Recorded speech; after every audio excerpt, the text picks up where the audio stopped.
Welcome back, everybody, to the HR revolution or evolution, whatever way you look at it. It's the revolution of HR for the evolution of business. And we have conversations with thought leaders like Kim today. Really excited to sit down with leaders to kind of bring the educational and shared experiences of the world of HR to other practitioners or professionals that are thinking about making that career change into HR. Because HR is starting to be getting more exciting, believe it or not. And we're helping kind of lead these businesses forward in this new normal. They're trying to ask a lot of questions that they simply do not have the answer to. But fortunately for us, most of the HR practitioners and professionals have that intellectual and social capital they've been collecting for the last 30 years and do have so many of these answers to these questions. And we try to pull out as much value as we can from these conversations. So we're providing value back to the HR community. So I wanted to introduce my co-host, Chris Darone. Thank you very much, Kevin and Kim. We're excited to have you on the program today. As Kevin said, and I'll just reiterate, this is all about how do we help ourselves and each other as HR professionals continue to provide value to the organizations or the communities that you belong with. So I am super excited today. Our guest today is Kim Blue. She is the Chief People Officer at OpenExchange, and Kim has an extensive background in human resources. She has worked at companies such as ESPN, Microsoft, and Zoom. In addition, Kim is a values-driven leader who stresses the importance, I should say, of mindfulness and servant leadership. She's a member of the Forbes Human Resources Council, a member of CHIEF, which is an organization devoted to the advancement of women into executive positions. And she is an executive board member of the Black in HR, a community of over 5,000 Black HR professionals dedicated to providing networking and learning amongst their group. And on top of all of that, you know, if we could keep adding on, Kim is very active on social media, podcasts, and weekly conversations on Clubhouse. Got to admit, quite impressive. And in full disclosure, Kim and I did work together way back when at ESPN, which probably, Kim, feels like a lifetime ago for you. So on behalf of Kevin and myself, we want to thank you for taking time to talk with us today and welcome you to the show. Chris, Kevin, thank you so much for having me. I'm so excited. And you're right, Chris, it feels like a lifetime ago, but it kind of doesn't. So it's you know, it's nice to just reconnect with people who were very much a part of my journey and me getting to the space that I'm in now. So I love when we're kind of reflecting on those life journeys, because I think a lot of people are kind of taking that time out during the pandemic to really look at that journey, right? And that crooked mile story that a lot of us have to share. But a lot of those experiences are make us who we are and make us kind of a little bit more dangerous, but kind of speaks to the value of people, right? That on that individualized basis. And we're starting to see more and more of that. How I wanted to kick off the conversation is that most people do not believe that HR practitioners and professionals have a life outside of work. So I wanted to know, Kim, if I pulled up to next to you in Atlanta and I caught you singing your favorite karaoke song, what would it be? Great question. I don't know that I have a favorite. I've got an eclectic taste of music. One thing to know about me is before I moved into HR, and I tell this part of my story, is that I started my career in general in corporate health and wellness. So I've always been a coach and a mentor in that regard. But because I started in corporate health and wellness, I used to teach fitness and wellness classes. So I love music. I would probably say, if I had to, you know, like what's my jam right this moment, that I'm just really rocking out to. I'm kind of behind the scenes going through like a painfully earnest Michael Jackson phase, like that. He's just who's giving me life right now. In particular, like, you know, late 80s, early 90s Michael Jackson. And so I actually have Thriller on vinyl. And so I'm spending my time with that in rotation right now. And so I'd probably, like, Thriller just doesn't disappoint, right? It's just, it never does. It's amazing. It is. Yes. So, Kim, that's great. Let's say I'm coming to visit you in Atlanta and, you know, we're going to lunch. Where are we going? Yes. Oh my goodness. So my favorite restaurant in Atlanta recently just closed down. The owners of it, and he's brilliant. He's one of those gentlemen who says, you know, I like to invest in the lifespan of a restaurant, but I like to keep the community connected. So if this restaurant had not closed, I'd be taking you to this place called JTC Kitchen. It's all around amazing spot, just great energy, great vibe. But since that location is closed down, I would probably take you to a spot called Optimus. Optimus is just hands down some of the best seafood that you could ask for. Again, really laid back atmosphere. And for me, it's the combination of like the customer service and just the way that they put their energy in love into how they make their food. The best lobster roll I have ever had locally in Atlanta. Yeah, 100%. I would have never guessed that. Ever. Yeah. So, and listen, it's Atlanta, so you can get just about anything you want here. And this place is about 5 minutes from my house, and it's real chill and real even, right? But they get it right every time. Optimus. It's got a positive name to it too. So yes, exactly. And the customer experience there, it sounds like that's obviously happy employees, employee experience that we're going to get into later. But I wanted to start with something because HR practitioners and professionals and leaders are so good at protecting the business, right? Mm-hmm. They're the compliance experts. They're the no police, sometimes the no fun police, but really in the effort to protect the business, right? And almost save the business from itself or leaders from themselves sometimes. There was a quote that I was reading in a book and I wanted to read it to you, is that the scarcest resource today is time, right? One cannot rent, hire, buy, or otherwise obtain more time. How do you protect your time, Kim, being a VP of HR, to ensure that you're not getting bogged down with the administrative and can still focus on being strategic and that visionary within the organization? This is a great question, because one of the things I'm doing in my role right now is building.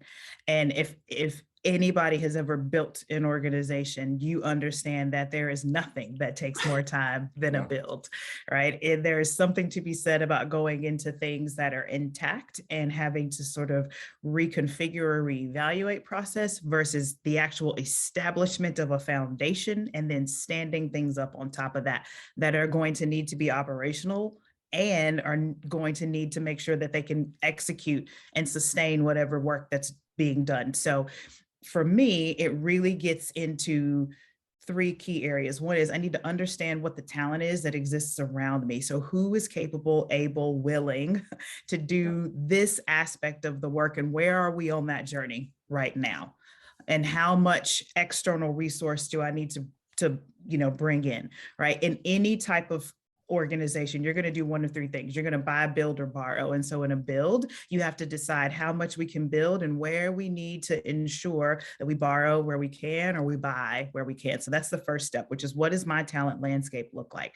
The second thing is I need to understand what the roadmap is to where we are going. So, okay, we've got this in place, and now let's look at where do we aspire to be and where are we on our journey already? Because if those things don't line up, then we have a disconnect in the who can do the where we're trying to get to. And when you can't do those things, your build is going to take time. And that increases things like frustration, or it shows up in employee engagement surveys, right? That's where we get into morale or employee experience, which I'm really big on. And so I spend time looking at sort of those first 2 pieces of the algorithm, because then that leads to the third component which is, okay, and then what is the tone at the top? And how do we bring in that leader perspective or that leader mindset to say, okay, we're really clear or providing that transparency on what it is that we as the leaders need to set in terms of tone, direction, and expectation. Because if that's not clear, then the people who are supposed to be doing or helping with the build can't get their arms around what they need to own. And then that's going to impact the roadmap, because then there's no clarity on the roadmap. And then that's going to that regards back up to the leaders to say, well, we're not getting the clarity from you. So if you're not giving us clarity, the people can't do what they need to do. And if they're confused, then the roadmap is not going to make any sense. And the roadmap is owned by the leaders. So that's how I manage the time, to just start with, do we have that first component? From there, then I can get into the specifics of saying, here are my personal boundaries, which are part of my own personal blueprint, right? Because boundaries need to be in place, both to help ensure that the things that are in place can stay, but also how I can ensure that everything outside of those boundaries does not get lost as I am looking to prioritize my time. So when I need to be a mom, because that's a huge part of my growing list of things that Chris mentioned at the beginning, right? And not just a human mom, right? I've got a fur baby as well, who also wants a lot of my time, and I'm happy to give that to both of them.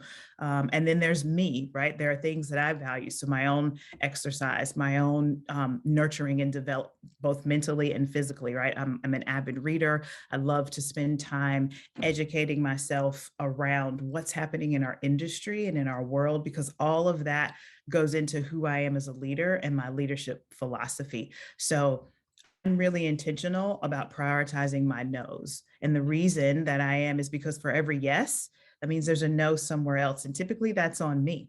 So if I say yes to this meeting, that means I'm either going to be late to, or there's a no in some other capacity. And so part of that assessment is also, again, do I have the right people or talent in place to be able to do what needs to be done? And if so, I empower through delegation. This person is smart, capable, willing. They've got the ability to do it. Let's let them stand in the gap or own that. They will get back to me. I will provide whatever air cover, advocacy, or support is needed for them, but they can do it. And then if I really need to step in, I'll absolutely step in, because the no to that and the yes to them gives me the ability to have time to say yes to my son when he says, "Mom, can we build the Lego Fortnite, fill in the blank with whatever that is?" Yes, we can, because that's just as important, right? Building Legos is just as important as building an organization. One is not more important than the other, because chief people officer and chief mom officer are the same thing, right? I can't put a value on one or the other. You gave us a lot to think about there, Kim, which is fantastic. And what I kept hearing as you're going through is that value driven, philosophy that you have, your approach to leadership. I'm gonna use a word here tongue in cheekly. What is the blueprint of leadership today, right? Yes. So if you look at leadership today, and then how has it changed? Because we know that more than just leadership has changed, employee experiences have changed, engagement level, culture has all changed. So how do you look at that blueprint of leadership today? What's most important, and then how has that changed over the past, let's say, couple of years? That's a great question. I think the pandemic has really brought to life how leadership has evolved or been encouraged to evolve. I spend a lot of time, right? Emphasis on encouraged. Yeah, exactly. I mentioned that I spend a lot of time listening to other conversations, and part of my own development is understanding what's happening out there in the world. And I was really listening to a fascinating conversation about leadership, and everyone was defining their approach to leadership and what that meant. And from that, the goal was, and every leader in the room can then take their perspective of that and put together how they define leadership. And I came across a gentleman who sort of spoke about it this way. I'm going to paraphrase because I don't want to steal his thunder, but essentially what he said was, leaders are people. Leadership is a practice. People who want to get good at something put practice behind it every day. And so that means you have to show up as a leader with your values, being intentional about how you want people to experience you. And I talk a lot about that. And so I think the blueprint is getting really prescriptive on, 4 key things. And I'm going to give you my personal blueprint and then translate it to the rest of the world, right? But you have to be in alignment with your values. Your values are the first thing. If you're in opposition of your values, that means you're not going to be able to show up authentically as yourself. And as a leader, you cannot afford for people to not see you. You have to humanize yourself. It goes beyond just title. Chief, yes, but mom, sister, caregiver, whatever that is, because that's the place you're going to relate to other people, and people are going to see you. So you have to be in alignment with your values. And that means operating with that. So if you value honesty, that means that you're going to be honest and you're going to show up that way. You're going to be honest with other people, even if honesty is not their jam. You still have to be okay with being honest and saying, I know you may feel uncomfortable, but I'm not going to be able to be me or be at my best if I can't do that.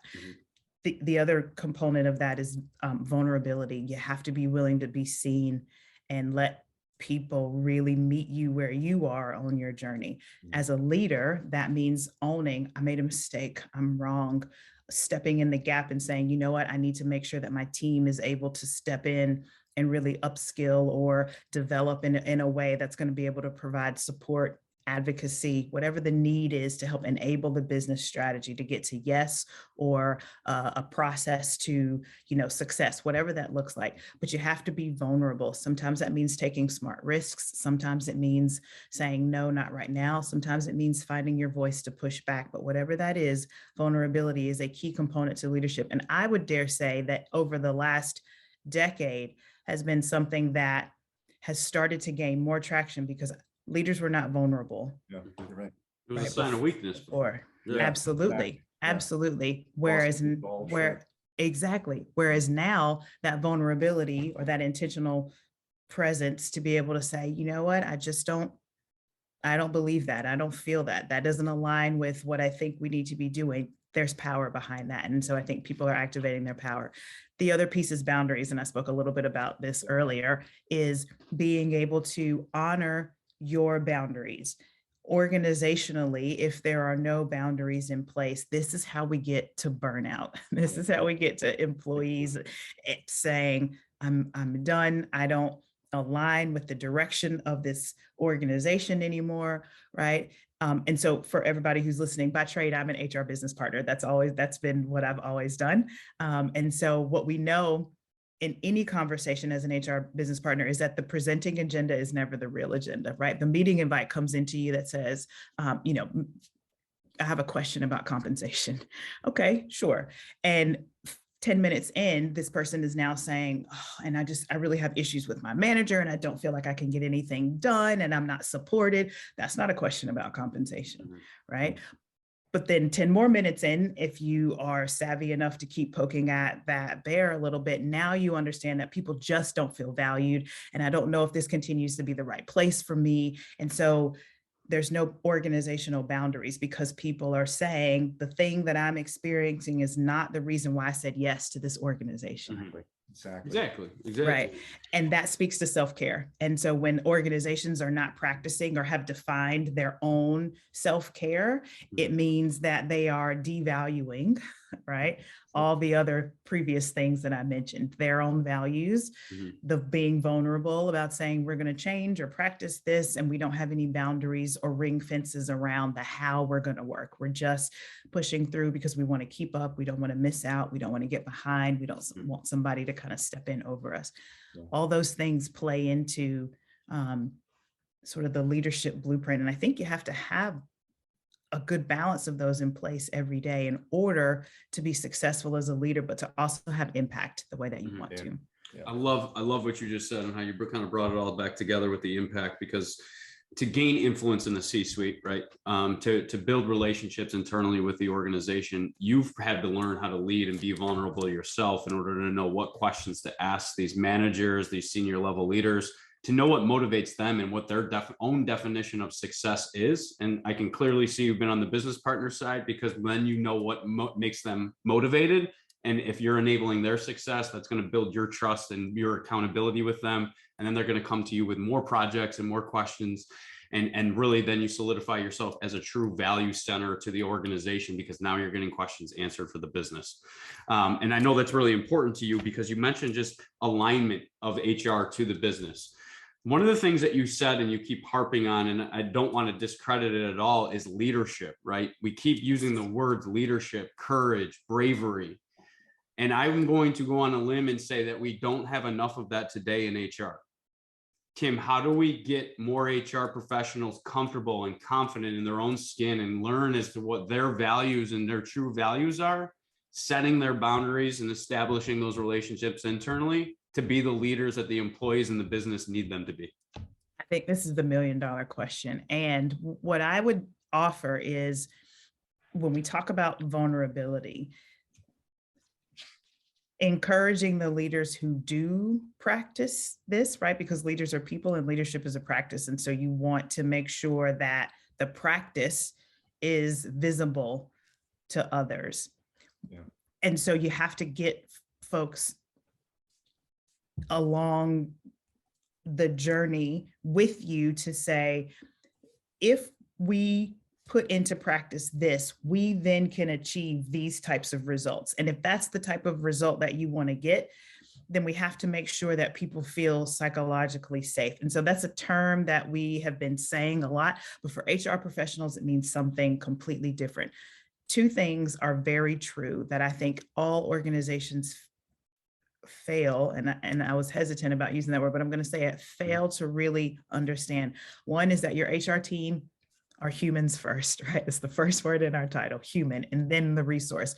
The resource part is what gets prioritized, right? Mhm.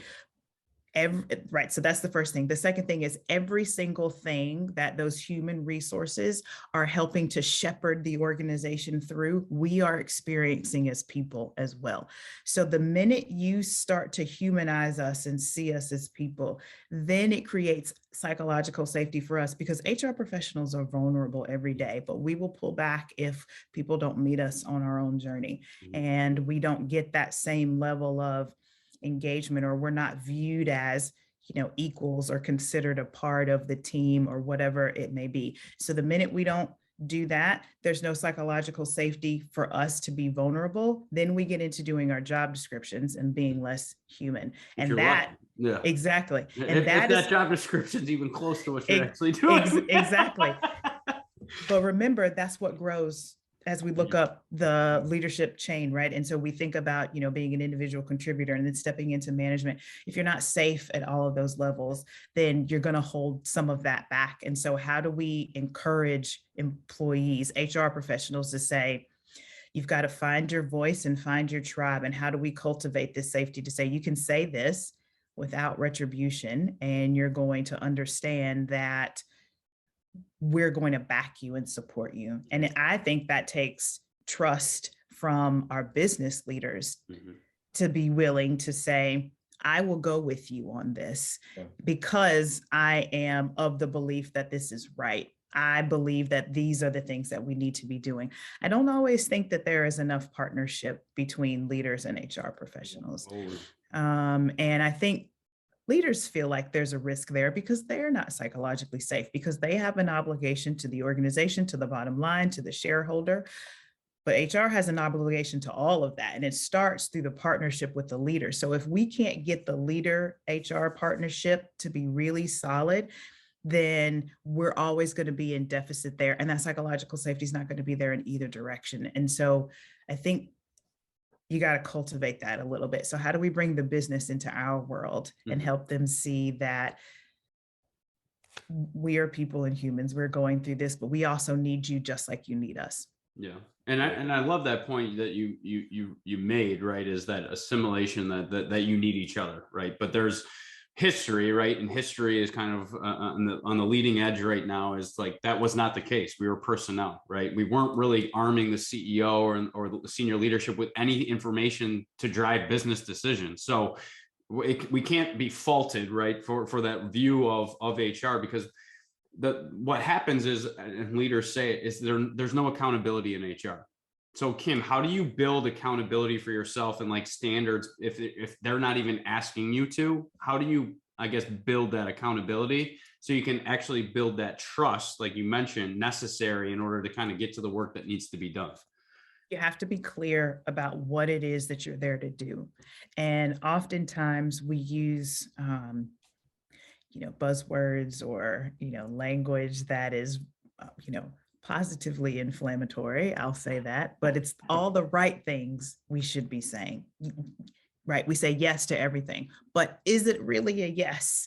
Right. And Chris could attest to this because we worked for an organization where, if on a Friday they said, we want to launch a show on Monday, right? HR was going to figure out how to get this done, essentially. And it came at the expense of us as resources and as humans. And so you have to get clear about saying, these are the goals that we have every single time we come into a conversation with you. When you approach us, no matter what, we are here to enable business strategy. We're here to foster leadership success. And we're here to shape the employee experience. Let me define what that means for you. It means that if you ask us to partner with you on something, you need to be open to our discovery, because we need to figure out what the path to yes is going to look like. And we need to get clear with you about saying, we can get you here. here's some things that, we're going to need to kind of pause and spend a little bit of time with in order to get to that yes. But we're going to work towards a yes, and making sure that you identify what the working agreements are, right? And that's not a Kim Blue term, right? I've got to credit a leader that I used to report to for that, but she presented that.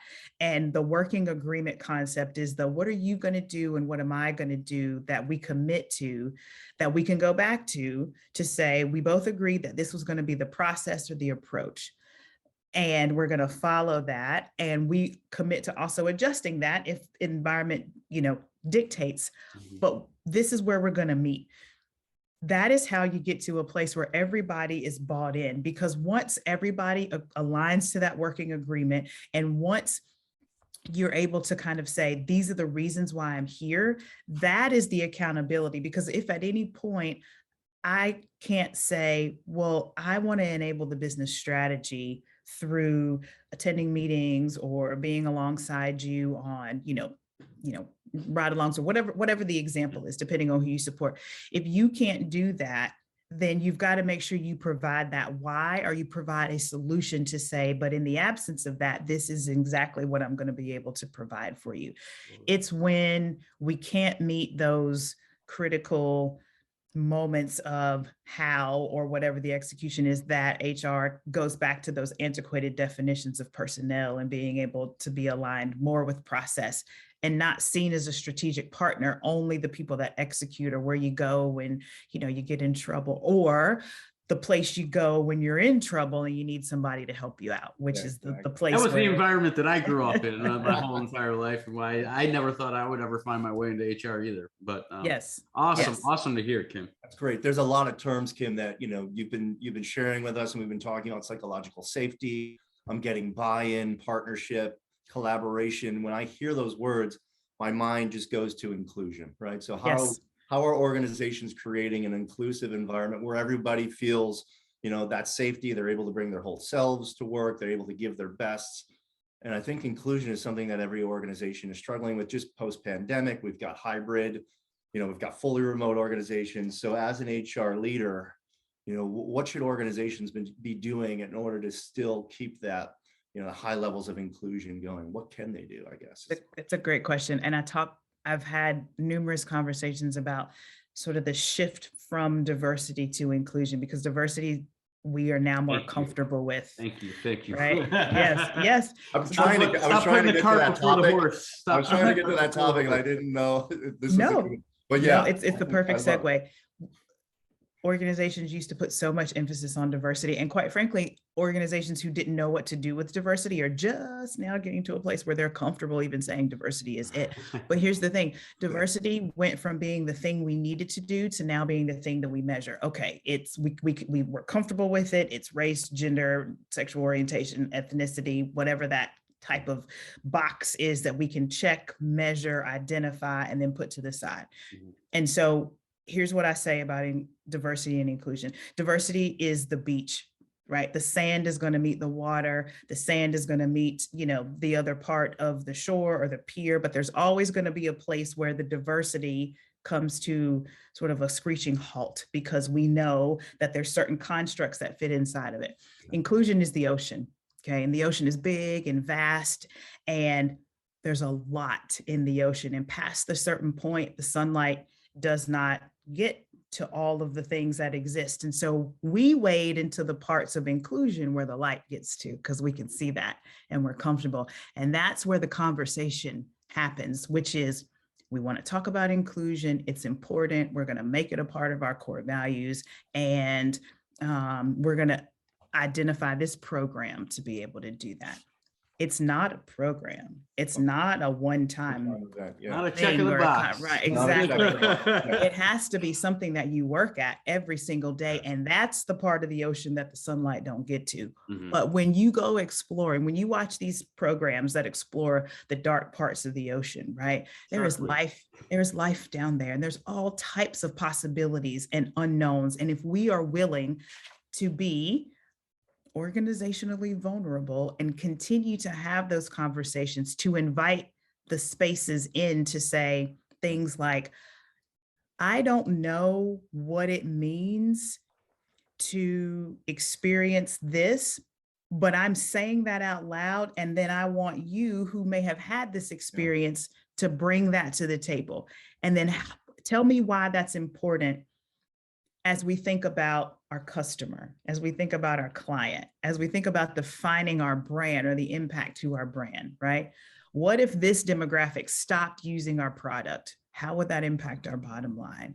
What do we need to know about the lived experience of a working parent or, whomever, or a caregiver that tells us what we need to do? What do we need to know about women, people of color, other marginalized groups, right? But the things that we have been guarded about or guided to say, well, we don't talk about that in the workplace. If we don't start talking about it in the workplace, because the workplace is everything that's outside of it. That's who comes in to the workplace, is all that stuff. Here, Kim. Right? I love that. If we can't bring it into the workplace and have safe conversations about it, then we're always going to be here. And the biggest issue is that people meet themselves on these journeys. They meet their bias, they meet their prejudice, they meet whatever it is that they can comfortably tuck away and not have to deal with it. It shows up in these spaces. And so people don't want to be seen in that way, but you have to be willing to explore that depth, that part of the ocean that the light does not get to, because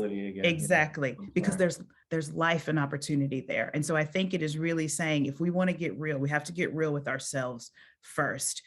And we have to be willing to say, I commit to a conversation. Exactly. I commit to whatever the platform is, and I commit to it consistently. I'm going to show up, I'm going to listen, and I'm going to be honest about saying, I've never had to think about that because it's never impacted anyone close to me. But you spend more time at work or with your work colleagues. And so they're just as, it's a different type of family. So if you would have that conversation with your family, then why not have it with the same type of investment, in this work organization, because that's a different type of family that you're spending time with. Yeah.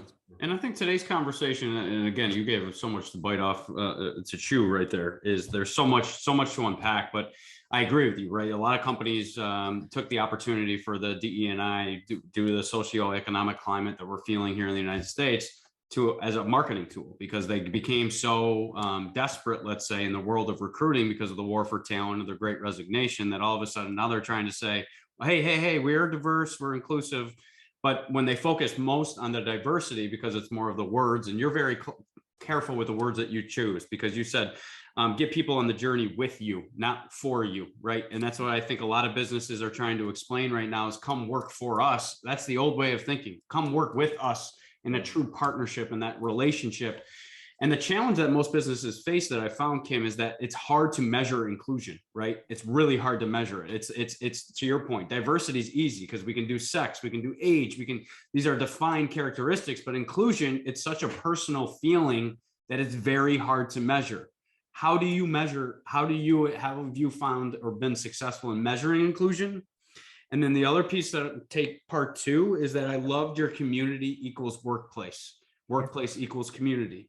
That's exactly one of the passions of why we started the show, is that I see the community suffering on the outside, but seemingly we have a great business community. Our economy is amazing. Yeah. Where is the disconnect, and why aren't we more involved in the community today as a business? That's a fantastic question. Let me address the first part of it for you, or the first question that you asked me.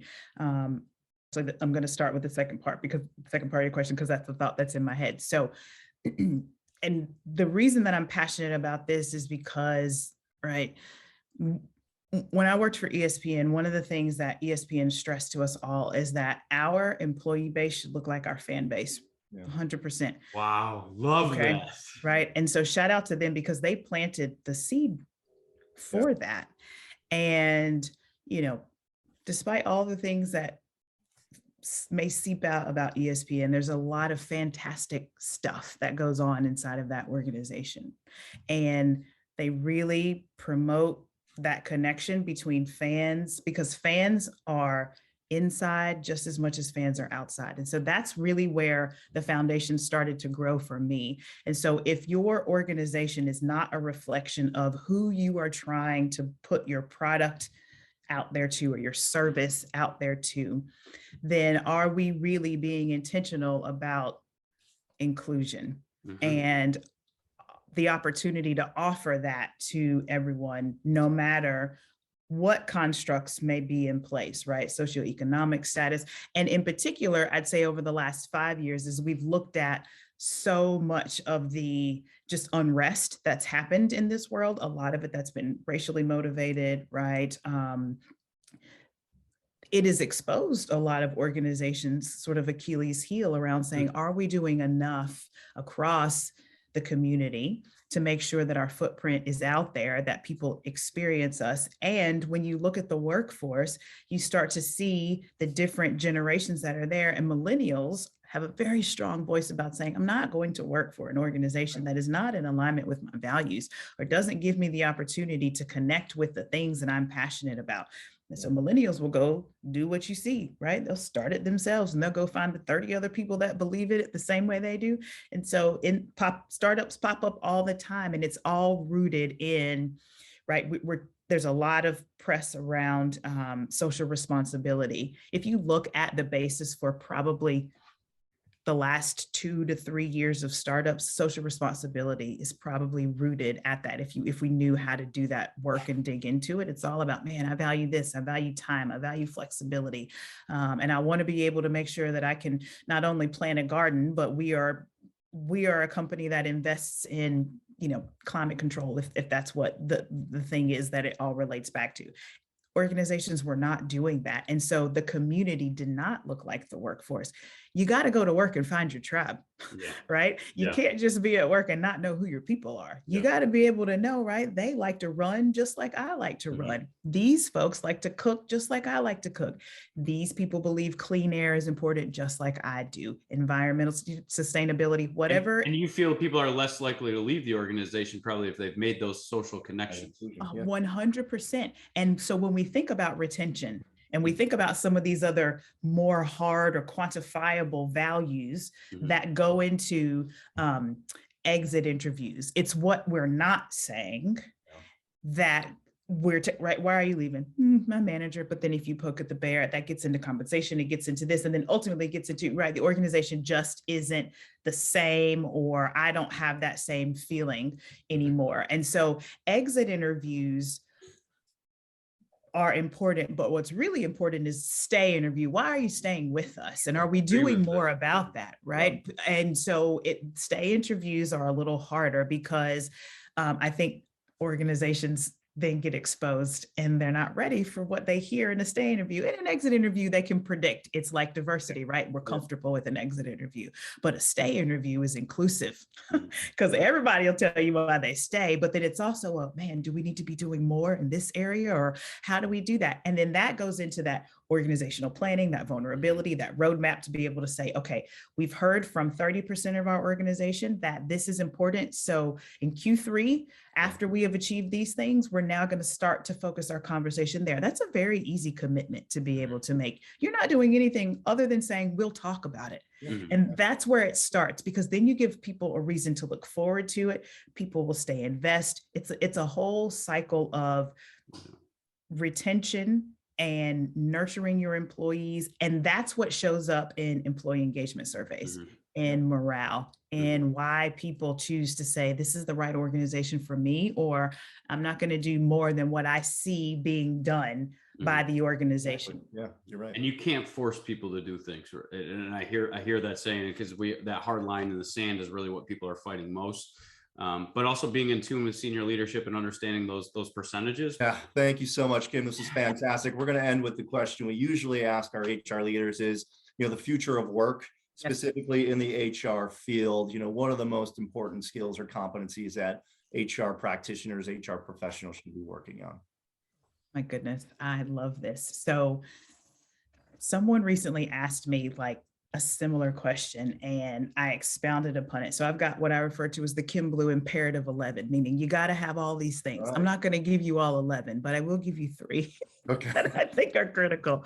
The first one is HR professionals have to get comfortable with data, right? Whether it's qualitative, whether it's quantitative, but we have to know how to tell the story and translate the story of the organization into something meaningful. And I don't care what type of HR professional you are. If you are a recruiter, you need to understand how to translate numbers and hiring into organizational value and why people stay, right? Those stay interviews are critical qualitative data for a recruiter. Same for a business partner, same for compensation. So you have to get comfortable with data first and foremost. The second thing is that HR professionals have to be agile. We have not historically as an industry been agile, which is why the organization does not want to partner with us, because we say, well, it's going to take this much time and this much. Put your shoes on and get ready to run, whatever that looks like. But we have to be able to keep up with the pace of the business, but be comfortable enough to say, we have to pause here in order to get this right? How do we go slow to go fast? And that agility helps keep us in that space to be able to say, now we can run.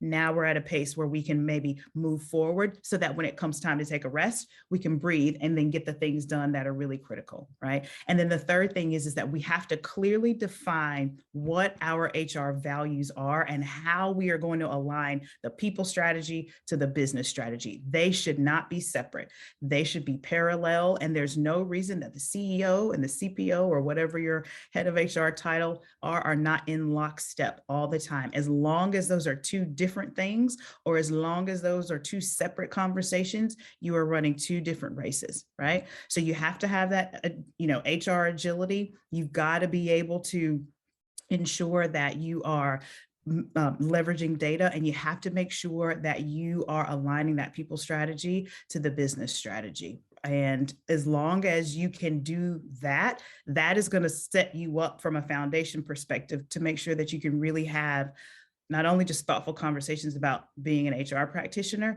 but that you are showing up as a student of the business intentionally and making sure that you can truly, foster the success of the leaders and enable that business strategy as a partner, not just as an HR professional, but as a true partner to the business. And obsessed on the value of adding value, not only to the lives of employees, but also driving the impact on the business. Chris, I feel like very similar conversations that I've had before myself. So it feels like I'm talking to myself in the mirror. Tim, I'm looking forward to buying your book on the 11 imperative. Yeah. Let us know when that's out. But this was a fascinating conversation, Kim. I just really want to stop and say thank you. Thank you for all the hard work that you're doing, and really kind of educating people that the non-traditional ways into HR are not always the worst thing to happen. I think people kind of get that imposter syndrome because they haven't worked in HR per se. But now they found themselves in HR, and kind of just your background in the wellness that's helping you even more, I would suspect, because wellness and that employee value proposition, mental, physical, emotional, is really top of mind for these applicants and new employees and current employees, like you mentioned, and the importance to understanding that. So I just want to say thank you so much for sharing your insights and wisdom with the greater HR community. And I would love to geek out again sometime with you, because this was a fascinating discussion. No, this was awesome. I am passionate about this is what my gift is. It's the ability to be able to share and connect and make sure that people understand that there is more than just opportunity here, There is true, genuine reason to dive in every day and bring your whole self to this work. And so that's what I do and what I love. So thank you very much for the opportunity to share.